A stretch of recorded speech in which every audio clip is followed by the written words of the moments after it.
the people department. By the time the first employee came to HR, nobody called it a crisis. Not yet. It was just a complaint. A woman named Denise Alvarez stood in the doorway of Human Resources with one hand on the frame and the other pressed gently against her stomach. She worked in accounts payable on the second floor of the Western Administration Building, just across from the plant yard where the tank sat behind chain-link fencing and warning signs. Denise was 42, polite, never late, and the kind of employee who remembered birthdays when HR forgot them. She had worked for the company for 11 years. She brought her own lunch, asked about your family by name, and had never once submitted a complaint about anything. That was the thing that caught Thomas Mercer's attention before she even sat down. "Mr. Mercer, do you have a minute?" Thomas looked up from his desk. He was the HR manager for Pacific Western Utilities, a company that supplied energy, water treatment support, and industrial services across several towns in the desert belt of California. It was the kind of company that sponsored Little League uniforms, donated to the county fair, and ran commercials about powering families into the future. The commercials featured children laughing in sprinklers and fathers brothering in clean backyards. Thomas liked to believe in that version of the company. He had worked there for 14 years.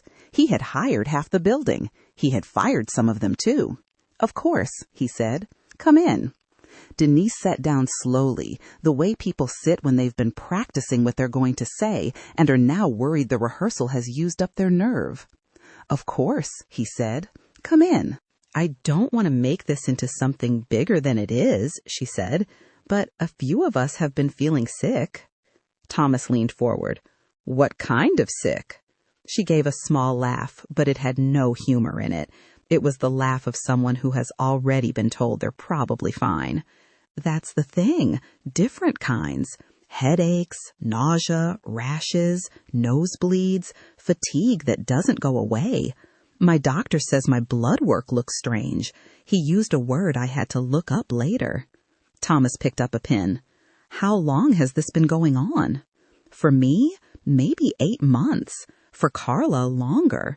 Jim from dispatch said his wife has been sick too, and he doesn't even work in the plant. He lives over near the old compressor station." Thomas stopped writing. "The old compressor station?" Denise nodded. "My street backs up to that property. A lot of us live out there because the company helped us buy those houses." Thomas knew that program. Employee housing assistance, low-interest loans, down payment grants. A nice recruitment tool when they needed workers to relocate to a town nobody moved to unless they had family or a job. He remembered sitting across from new hires, explaining it with genuine enthusiasm. A chance to put down roots, he had said. The company takes care of its people. He wrote down the phrase, "Employees reporting illness, possible neighborhood cluster." Then he crossed out cluster. That word felt too official, too dangerous. He replaced it with multiple employee health concerns. "Have you reported this to safety?" he asked. Denise looked at him carefully. "I'm reporting it to you." That sentence stayed with Thomas long after she left. Because HR was supposed to be safe. That was what they told people in orientation. If you ever have a concern, come to Human Resources. The implication was always that coming to HR was the same as being heard. Thomas had believed that for a long time. Maybe he had even made other people believe it, which was worse. But after Denise left, he sat at his desk staring at the company values poster on the wall. Integrity, safety, community, accountability. He had ordered that poster himself, chosen the font, approved the color. Now the words looked like they were watching him. Over the next 3 weeks, the complaints multiplied. A maintenance scheduler with kidney problems. A retired plant operator's widow asking why her husband's medical records had disappeared from the company clinic. She was 71 and wore a floral blouse and cried in a way that suggested she was not accustomed to crying in front of strangers. A young receptionist, 26, with recurring miscarriages. She apologized for bringing it up and asked whether it was even appropriate to mention. Thomas told her of course it was. Then she left, and he sat in his office for a while doing nothing. A security guard named Marcus, with strange sores on his arms that his dermatologist couldn't explain. 2 employees asking whether the company water fountains were safe. One was joking, the other was not. At first, Thomas handled each case separately. He logged them as medical accommodations, leave requests, benefits questions, workplace concerns. That was how HR survived, categorized the human pain into manageable files. FMLA, workers' compensation, short-term disability, reasonable accommodation, employee relations. The categories existed because they made overwhelming things manageable. Thomas had always understood that. What he had not fully understood until now was how the categories could also function as containers, ways of keeping things separate so the shape of the whole problem could never be seen. But one afternoon, his HR coordinator, Melissa, came into his office and closed the door behind her. She was 29 and meticulous and had a habit of finishing other people's sentences correctly, which sometimes annoyed Thomas and today scared him a little. "Tom," she said quietly, "I pulled the last 5 years of medical leave requests." He looked up. "You did what?" "You told me to look for patterns." "I told you to summarize the leave trends." "I did." She put a folder on his desk. "There's a pattern." Thomas opened the folder. Melissa had highlighted names, departments, addresses, medical reasons, dates of leave, and whether the employee lived near company-owned or former company-owned property. She had created a map, hand-drawn on graph paper, each address marked with a small red dot. Too many highlights, too many dots, too much red in one corner of the page. Thomas looked at her. "Who else has seen this?" "No one." "Good." She looked hurt. "Good? I mean, good that it hasn't gone anywhere yet. We need to understand what we're looking at before we escalate it." Melissa folded her arms. She had the posture of someone who had expected this answer and prepared for it. Escalate to who? Thomas already knew the answer, and that was what bothered him. Safety would protect the plant. Legal would protect the company. Operations would protect production. Communications would protect the brand. Finance would protect the stock price. And HR? HR was supposed to protect the people, at least on paper. The first internal meeting was held on a Thursday morning in Conference Room A, the one with the long glass table and framed photographs of company founders shaking hands with governors. Someone had put a bowl of fruit in the center of the table that no one touched. By the end of the meeting, Thomas would find himself staring at a browning banana and thinking it was the most honest thing in the room. Thomas sat with Melissa from HR, Rick Galvin from Environmental Safety, Paul Streeter from Legal, Marcia Crowley from Corporate Communications, and Evan Dorsey, the Regional VP. Evan was polished, silver-haired, and always sounded like he had already forgiven you for disappointing him. He had a way of leaning back in his chair at moments of tension that made it seem as though the tension were happening to other, smaller people. Thomas presented the concerns carefully. He did not accuse. He did not dramatize. He simply said, "We have a growing number of employees and employee family members reporting serious health problems. Many appear to live near the old compressor station and surrounding water wells. I recommend we conduct an independent health and environmental review." Nobody spoke for a moment.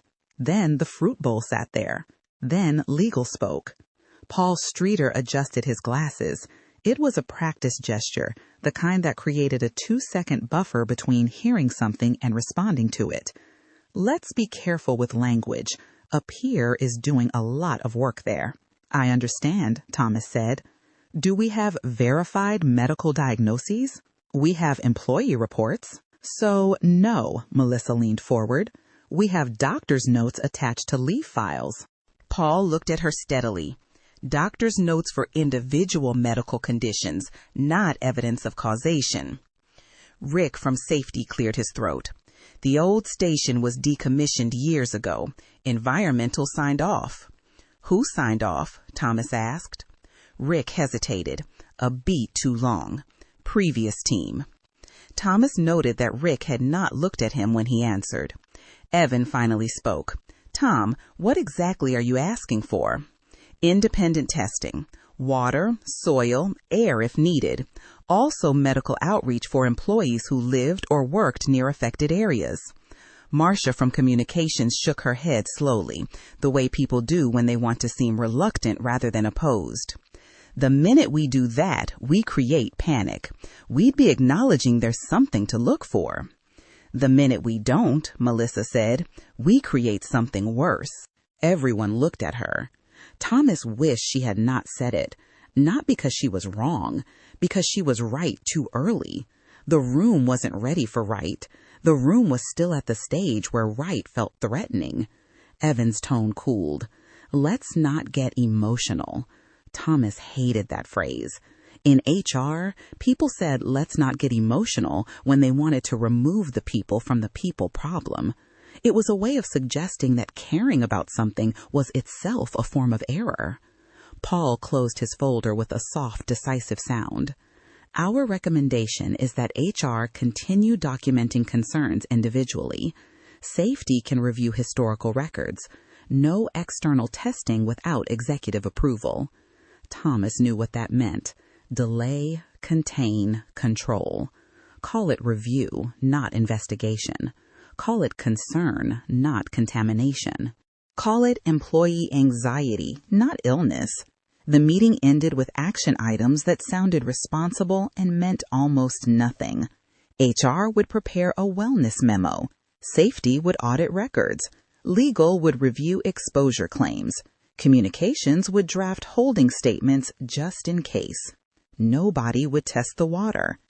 Thomas drove home that evening and sat in his driveway for 11 minutes before going inside. He told his wife the meeting was fine. The wellness memo went out the following Monday. Pacific Western Utilities cares deeply about employee well-being. As part of our ongoing commitment to health, employees are encouraged to use their benefits, contact the Employee Assistance Program, and speak with their healthcare providers regarding personal medical concerns. Thomas read it 3 times before sending it. Each time he hoped it would read differently. It was technically true. It was also useless. By noon, employees were forwarding it to each other with angry comments. By 3, Denise Alvarez was back in his office. She was wearing the same blouse she'd worn the first time, and he registered this with a feeling he couldn't name. "This is what you sent us?" Thomas exhaled. "Denise." "No, don't Denise me. You told me you were taking this seriously." "I am. This email tells us to call a counselor. The EAP is just one resource." "My neighbor has tumors, Tom." She said it slowly, each word its own sentence. "Carla's daughter is sick. My doctor asked me if I've been exposed to chemicals. Do you understand what that feels like? To hear your doctor ask you that question and not know what to say?" Thomas looked down. "Yes." "No, you don't, because if you did, you wouldn't send us a stress hotline." After she left, Thomas closed his office door and stood at the window for a while looking out at the plant yard. The tanks sat in the afternoon light, enormous and still. They had always been there.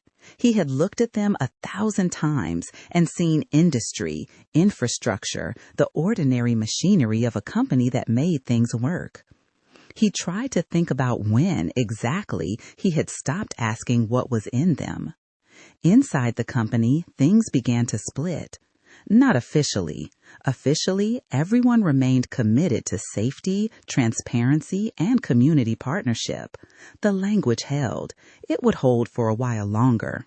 Unofficially, there were 2 groups. The first group believed the company had done nothing wrong and that sick people were looking for someone to blame. This group included executives, senior operations people, lawyers, and managers whose bonuses depended on no one finding anything. They spoke in terms of liability, optics, precedent, and exposure, meaning financial exposure, not the other kind. The second group believed something was wrong but was afraid to say it too loudly. This group included hourly workers, administrative staff, clinic nurses, retired employees, and a few middle managers who still remembered when the company felt like a family instead of a fortress. They talked in the parking lot and at lunch and in low voices on the phone after hours. They asked each other questions no one could answer and passed along information the way people pass things in the dark, carefully, hoping it doesn't break. Thomas lived between both groups. It was the traditional position for HR, bridge between the workers and the institution. Safe harbor. He was learning what it cost to stand in the middle when the sides moved apart. Every day, employees came to him with fear. Every afternoon, executives came to him with strategy. Can we require medical documentation before accepting complaints? Can we remind employees not to spread rumors? Can we discipline workers for making public statements? Can we separate workplace issues from residential complaints? Can we move sick employees onto leave quietly? Can we offer severance with confidentiality language? Each question arrived dressed as a procedural concern. Each one was also something else. Thomas began sleeping poorly. He lay awake cataloging conversations, replaying meetings, trying to identify the exact moment things had turned. He kept arriving at the same answer. There was no single moment. It was more like erosion.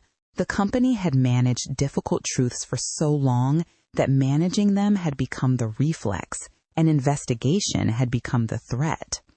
At night, he would see Denise sitting across from him. He would see the receptionist crying after her third miscarriage, apologizing for taking up his time.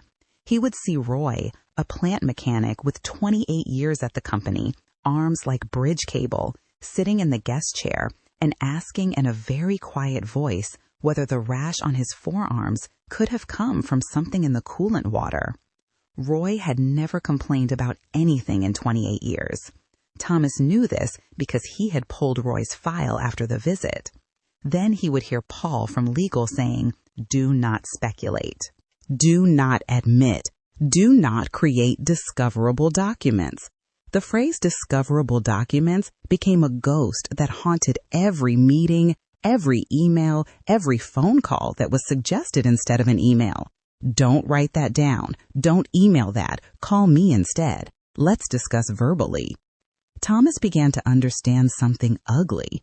The company was not trying to find the truth. The company was trying to control what could be proven. Those were not the same thing, and he had spent too long letting himself believe they might be. Then the woman from outside arrived. Her name was Rachel Blown. She was not a lawyer. She worked for a small legal office in a nearby town that operated out of a converted dental suite, and nobody at Pacific Western took her seriously at first. She wore bright clothes and drove an old Subaru with a cracked bumper and spoke too directly and had the habit of asking questions in a tone that made it clear she expected the question to make people uncomfortable because the question was the point. She started knocking on doors near the old compressor station. She brought coffee to people who agreed to talk to her. She listened. She took notes in small spiral notebooks she kept in her jacket pocket. She spoke to former employees. She collected water records from public agencies. She found purchase orders that should have been public but had been misfiled in ways that were not quite accidental. She requested documents under Freedom of Information laws that the company had assumed no one would bother to request. And slowly, in the way that bodies of water find their way through rock, not dramatic, not sudden, just steady, she began connecting the thing the company had worked so hard to keep disconnected: the illnesses, the water table, the old disposal ponds, decommissioned but not remediated, the employee housing program, which had concentrated workers in the neighborhoods closest to the contamination, the internal memos, the safety reports that had been filed and not acted on, the test results that had been summarized rather than shared, the missing results, the ones that never appeared at all. One afternoon, Paul from legal walked into Thomas's office without knocking. He did not sit down. "Have you spoken to Rachel Boone?" "No." "Has anyone in HR?" "Not that I know of. If she contacts you, do not engage. Refer her to legal." He paused at the door. "And Tom?" "Yes?" "Remind your team that company records are company property." He said it pleasantly. The way people deliver warnings, they want to be able to deny were warnings. Thomas nodded. Paul left. That evening, Melissa stood beside Thomas's desk, pale and very still. "They're scared of what she's finding." Thomas said nothing. "They knew, didn't they?" He looked at the closed office door. "I don't know." Melissa lowered her voice. "That's not the same as no." She left. Thomas sat there. Outside, the plant yard was lit up against the darkening sky, the tanks illuminated, the chain-link fence throwing long shadows across the dirt. That's not the same as no. He thought about that for a long time. The breaking point came through an old box. A retired company nurse named Evelyn Hart had been cleaning out her garage when she found it. Decades of clinic records, safety notes, and employee exposure logs she had taken home when the company clinic closed. She had taken them because she had a feeling, she told Thomas later, the particular feeling of someone who has seen things be made to disappear before. She called HR first, not legal, not safety, not a lawyer. HR, because Evelyn still believed, after everything, that HR meant people. Thomas drove to her house after work, alone. He should have told someone where he was going. He knew that. He should have informed legal. He absolutely knew that. He drove anyway. When Evelyn opened the door, she looked older than he remembered, smaller somehow, with oxygen tubes resting under her nose and a clear plastic line running back to a concentrator humming in the hallway behind her. She had worked at the company clinic for 18 years. She had retired with a plaque and a gift basket and a card signed by people who called her the heart of the clinic. Then they closed the clinic. "They told us not to worry them," she said, leading him inside. "Who did?" "Management, safety. Sometimes legal came directly." She moved carefully, one hand trailing the wall. "We had workers coming in with burns, rashes, nosebleeds, respiratory things. We were told to treat the symptoms and not document exposure discussions unless cleared through safety first." "Every time?" "Enough times that we stopped waiting to be told. You get trained." She stopped at the garage doorway and pointed at 3 cardboard boxes, water-stained but intact. "I kept copies. I was told I shouldn't have, so I kept them at home, because I thought someday someone would try to say none of it happened." Thomas looked at the boxes. He felt as if the room had changed temperature. "Evelyn, I need to be careful about how I handle this." She turned to look at him. Her eyes were clear and tired, and 20 years past patience. "You HR people always say that right before doing nothing." She said it without bitterness, which was worse somehow. "I'm not asking you to save anyone's life, not anymore. I'm asking you not to help them bury it." He took the boxes. He loaded them into his car himself. He drove home slowly, both hands on the wheel. He told himself he was preserving records. He told himself it was an HR matter. He told himself many things on the drive home, the way people tell themselves things when they know what they've decided and aren't quite ready to call it a decision. But underneath all of it, he knew what had actually happened. He had crossed a line. Or maybe, and this was the thought that got him through the night, he had finally stepped back over one. The next morning, Thomas did something HR managers are trained never to do casually. He wrote a memo, not a soft memo, not a carefully worded both sides' concerns have been noted memo, not something designed to exist in a file and change nothing, a real one. He wrote it in plain language, because plain language is harder to misquote and harder to misread. He addressed it to the executive leadership team, copied legal, safety, compliance, and the board's ethics committee. And he attached everything: the summary of employee complaints, the leave patterns, the residential overlap data Melissa had mapped, the clinic records, and a clear, direct recommendation: independent testing. Water, soil, air.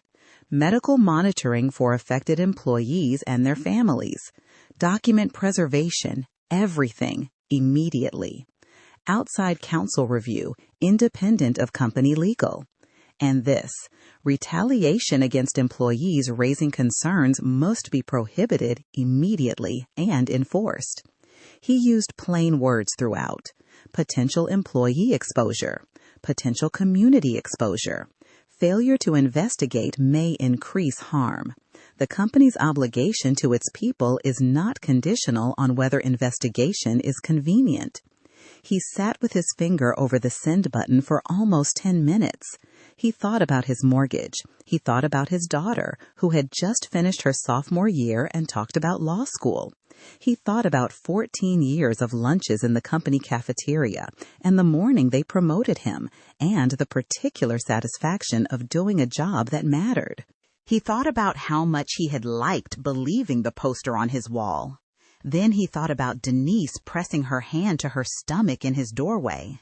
He thought about the receptionist who apologized for taking up his time. He thought about Roy asking his question in a very quiet voice. He clicked send. Within 11 minutes, his phone rang. Evan. Tom, my office, now. The executive floor felt different that day. Quieter, more carpeted, more expensive in a way that was intended to be noticed, hostile in a way that was intended not to be.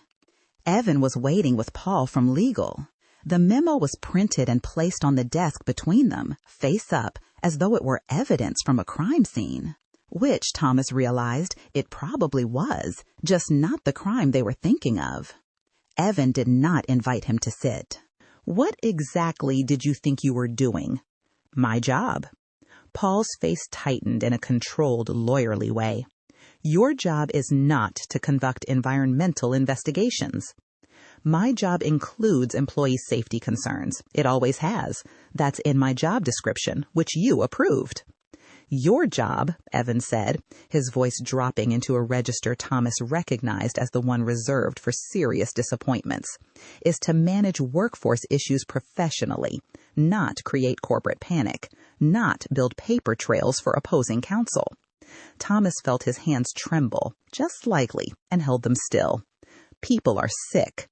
People get sick, Paul said.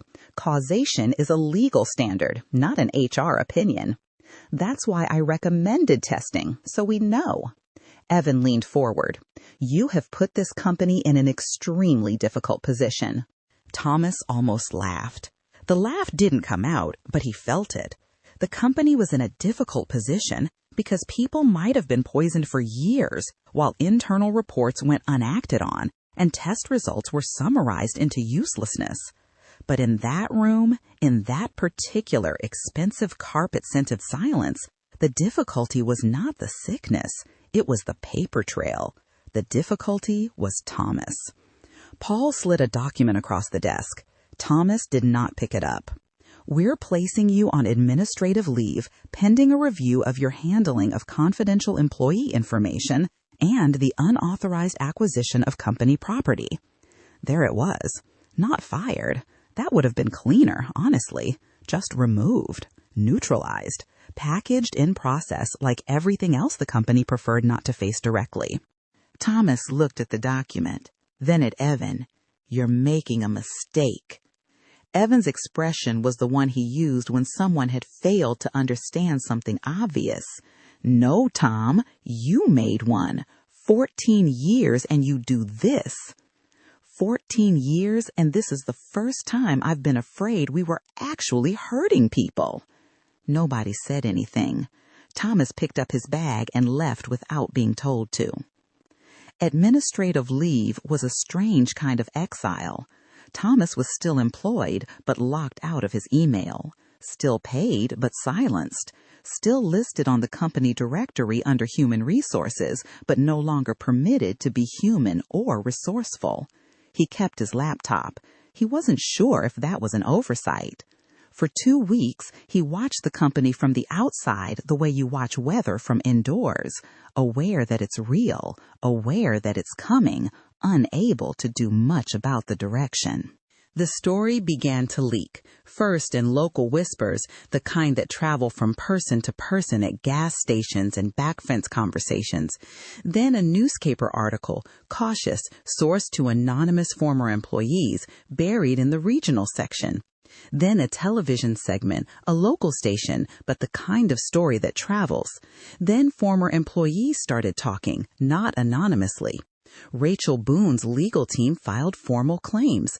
The company issued statements. We take these allegations seriously. There is no evidence of wrongdoing. We comply with all applicable regulations. Employee health and community safety remain our highest priorities. Thomas recognized the language the way you recognize a song that means something different now than it used to.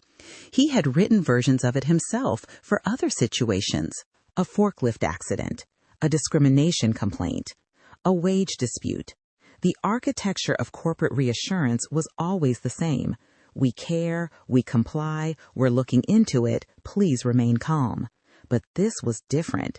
This was not a problem inside the company. This was the company, or at least the version of the company that had existed underneath the commercials and the Little League uniforms and the safety slogans and the posters on the wall. The version that had known something might be wrong and chosen the cost-benefit analysis over the investigation. Eventually, Thomas was called to give a deposition in a conference room that was not his company's. A long table, fluorescent light, a court reporter with very still hands. The company's lawyers worked carefully. They tried to establish him as emotional, overreaching, outside his expertise, acting in bad faith for personal reasons. They asked whether he was a scientist, whether he was a doctor, whether he was an environmental engineer, whether he had any formal training in water chemistry, soil remediation, occupational medicine. No, no, no. Then on what basis did you conclude that there was a connection between company operations and the health issues reported by employees? Thomas looked at them across the table. He had thought about this question. He had thought about it for months. Because employees kept coming to HR, sick, afraid, and ignored. Because records that should have prompted investigation had prompted cover. Because when I recommended finding out the truth, the company's response was to suppress the recommendation and remove the person who made it. You don't do that if you're confident in the answer. The room went quiet, the particular way rooms go quiet when something true and inconvenient has been said. Then Rachel Boone's attorney asked one question. Mr. Mercer, in your professional opinion as HR manager, what should the company have done when employees first reported these concerns? Thomas answered without hesitation. Listened. The lawsuit grew. The company fought. That was what companies did when the cost of truth had become larger than the cost of delay, and delay itself had become a kind of strategy. Experts were hired by both sides. Documents were subpoenaed. Old reports surfaced. Internal water testing that had been conducted and quietly shelved. Emails that had been sent to private accounts. Memos marked verbal confirmation only that existed anyway because someone had kept a copy. Former managers testified that they couldn't remember meetings. Retired workers remembered everything. Thomas learned something he had not understood before. Corporations do not have one memory. They have official memory and human memory, and these are not the same thing. Official memory lives in approved statements, board minutes, legal filings, and executive summaries. It is designed to be referenced, defended, and, if necessary, revised. Human memory lives in kitchen tables and hospital rooms and a retired nurse's water-stained boxes in a garage in the desert. It lives in the file that Melissa kept at home on a USB drive. It lives in what Roy told his wife at dinner, and what Denise wrote in a notebook, and what the receptionist said to her mother on the phone after each miscarriage. Human memory is not designed. It is accumulated.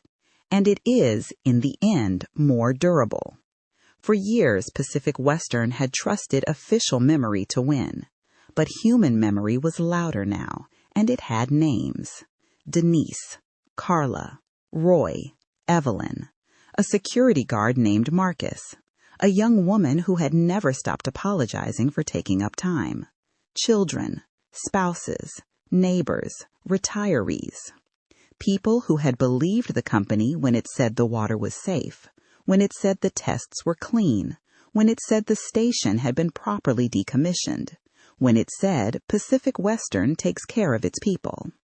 When settlement talks began, the executives called it a business decision, not an admission, never an admission.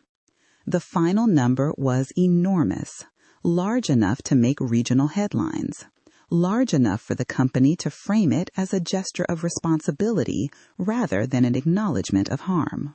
Large enough even for some of the families to call it a form of justice because it was the closest they were going to get to one. Large enough for sick families to pay medical bills, replace lost wages, sell the houses they'd bought through the company's housing program and move somewhere else. But not large enough to restore time. Not large enough to bring back the people who hadn't survived long enough for the settlement. Not large enough to erase the years spent being told that the pain was probably stress or age or genetics or coincidence. Coincidence. That was the word they had used. Probably just a coincidence. Thomas was never invited back to the company. He received a separation agreement with a confidentiality clause, a number and a timeline for signature. He did not sign it. He found work 8 months later at a smaller company in a neighboring county that paid less and had no marble lobby and no values poster on any wall he could find. During interviews, employers asked why he left Pacific Western after 14 years. He learned to say, "I raised concerns during a major employee health matter, and the company and I disagreed on how those concerns should be handled." Some interviewers ended the conversation quickly. A disagreement with company leadership of that magnitude, at that company, and those circumstances, it was a liability, and they had their own leadership to protect. One interviewer did not end the conversation. She asked him to say more. He did. That was the company that hired him. Years later, Thomas taught a seminar for new HR managers. The topic was listed in the program as Workplace Ethics and Employee Relations. Thomas thought of it as something harder to name. He stood in front of a room full of young professionals with fresh notebooks, polished shoes, and the particular kind of optimism that looks like confidence from the outside. They had studied HR policy, labor law, organizational behavior. They believed in frameworks. He had believed in frameworks too. He told them, HR is often described as the bridge between employees and management. That sounds noble, and it can be. But bridges get walked on from both sides, and the pressure is constant. And sometimes what the bridge is really being asked to do is hold the two sides apart rather than connect them. A few people laughed, uncertain. Thomas did not. He continued, "You will be asked to protect the company. That is a real part of the job, and there's nothing wrong with it. Companies can be worth protecting, but protecting the company is not always the same as protecting leadership's preferences. Sometimes protecting the company means telling leadership something they don't want to hear. Sometimes it means creating the written record they wish you had never created. Sometimes it means believing what an employee tells you before you have the evidence to prove it, because they came to you first, and that matters." A young woman in the third row raised her hand. "What if speaking up costs you your job?" Thomas looked at her for a moment. "It might." The room went still in the way it does when someone says the thing the curriculum has been carefully avoiding. He closed the folder on the podium. He didn't need the notes. But silence has a cost too. It's just a different kind of cost, and it gets paid differently. When you stay silent, someone else usually pays it, often more than one someone, often for longer than you would have imagined. And you will know that. You will have to carry it. I want you to know that going in, because no one told me. He looked out at the room. Young faces, good intentions, the whole difficult future ahead of them. HR is not just payroll and benefits and compliance and termination paperwork. HR is where pain often arrives before evidence does. People come to you before they go to lawyers, newspapers, regulators, or hospitals. They come to you because somewhere they still believe that human resources means what the words say. And what you do in that window, before the lawyers, before the regulators, before it becomes a headline, that window is where it actually matters. He paused. Sometimes the first warning sign of a corporate disaster is not a failed inspection or a regulatory notice or a whistleblower complaint. It is an employee sitting across from you, pressing one hand to her stomach, saying she doesn't want to make something bigger than it is. He let the room be quiet for a moment. Then he told them about Denise Alvarez. He told them about Evelyn Hart and her boxes. He told them about Roy and his question asked in a very quiet voice. He told them all of it. And when he was done, he told them one more thing. The people who came to HR in that building did not come because they thought HR could fix everything. They came because they still believed that somewhere in that building, someone was on their side. He picked up his folder. Be that person. Even when it's hard. Especially when it's hard. That's the whole job. He walked out of the room. In the hallway, he stood for a moment.